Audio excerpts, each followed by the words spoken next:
خوش کلامی صراط مستقیم کی طرف لے جاتی ہے۔ اللہ کا ڈر ہر قسم کے ڈر کو ختم کر دیتا ہے۔ کوئی مسلمان دوسرے مسلمان کی عیادت کو جائے تو 70,000 فرشتے دعا کرتے ہیں اور بہشت میں باغ تیار کرتے ہیں۔ بیجا خرچ کرنے والوں کو اللہ پسند نہیں کرتے۔ سب سے اچھا عمل زبان کی حفاظت ہے۔ اگر قسمت کا لکھا ہی سب کچھ ہوتا تو اللہ انسان کو دعا مانگنا کبھی نہیں سکھاتا۔ اطمینان قلب ذکر میں ہے اور لوگ اسے فکر میں تلاش کرتے ہیں۔ 100 دوستوں سے بہتر وہ ایک دشمن ہے جو دل میں نفرت تو رکھتا ہے لیکن منافقت نہیں کرتا۔ ہمیشہ سچ بولو کہ تمہیں قسم کھانے کی ضرورت نہ پڑے۔ سب سے برا وقت وہ ہے جب تمہارے غصے کے خوف سے تمہارے ماں باپ اپنی ضرورت اور نصیحت کرنا چھوڑ دیں۔ جہاں پر ہر باتوں کی صفائی دینی پڑ جائے وہ رشتے کبھی گہرے نہیں ہوتے۔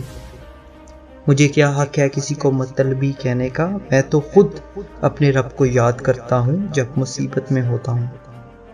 لوگوں کے ساتھ ان کے کردار کے مطابق رویہ اختیار نہ کریں بلکہ اپنی تربیت کے مطابق رویہ اختیار کیجیے۔ اللہ پر بھروسے کا ہنر سیکھ لو، سہارے جتنے بھی مضبوط ہوں ٹوٹ جاتے ہیں۔ بہت فرق پڑتا ہے جب کوئی کہتا ہے مجھے فرق نہیں پڑتا۔ ہر انسان اپنی زبان کے پیچھے چھپا ہوا ہے، اگر اسے سمجھنا ہے تو اسے بولنے دو۔ جو چیز تیرے لیے ہے تیرے لیے ہی ہے اور دیر حکمت پر مبنی ہوتی ہے۔ وہ غلطی سب سے بڑی غلطی ہے جس کے غلط ہونے کا احساس تک نہ ہو۔ یہ دنیا مقافات عمل کا نام ہے۔ آج کسی کی راہ میں تم پتھر رکھو گے تو آنے والا وقت تمہاری راہ میں پہاڑ بن جائے گا۔ اپنی خوشی کے لیے دوسروں کی خوشی کو خاک میں نہ ملاؤ۔ تمہاری وہ خوشی بیکار ہے جس کے پیچھے کسی کے آنسو ہوں۔ ہر شخص ہے خدا بننے میں مصروف، یہ تماشا بھی خدا دیکھ رہا ہے۔